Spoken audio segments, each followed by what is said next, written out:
দ্বিতীয় বিশ্বযুদ্ধে রাশিয়ান সোলজাররা তারা আহত হলে অ্যান্টিসেপটিক কিনে লাগাতো না, তারা মধু লাগায় দিত, আর আহত সোলজার তারা মুহূর্তে সুস্থ হয়ে যেত। যাদের বাতের ব্যথা আছে, বাতের ব্যথা আছে না অনেক মুরব্বীদের, ওই বাতের ব্যথার মধ্যে যদি মৌমাছির হুল ফুটাই দিতে পারেন, একদিনের মধ্যে বাতের ব্যথা ভালো হয়ে যাবে।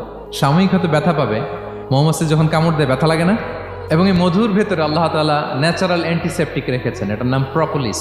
মুখতালিফুন আলওয়ানু, বিভিন্ন ধরনের ক্রিম হানি, হোয়াইট হানি, ইয়েলো হানি, ব্ল্যাক হানি, নানা ধরনের হানি আল্লাহ তাআলা এইভাবে প্রিজার্ভ করেছেন মৌমাছির মধ্য দিয়ে। আল্লাহ বলেন, এই যে এতগুলো মৌমাছি পুষ্প রস এনে মৌচাকের মধ্যে রসগুলো রাখে, মধু তৈরি হয়। আল্লাহ বলেন, ইন্না ফি যালিকা লাআয়াতান লিকওমি ইয়াতাফাক্কারুন, নিশ্চয় এর মধ্যে আল্লাহ তাআলা চিন্তাশীলদের জন্য নিদর্শন রেখেছেন। যারা চিন্তা করে, তারা হাতের তালুতে শুধু জিহ্বা দিয়ে চেটে চেটে খায় না, তারা ভাবে কোত্থেকে আসলো এই মধু, কিভাবে মৌমাছিগুলো যায়, কিভাবে ফিরে আসে। তাহলে বলেন তো, আমাদের চিন্তাশীলতার দরকার আছে না নাই?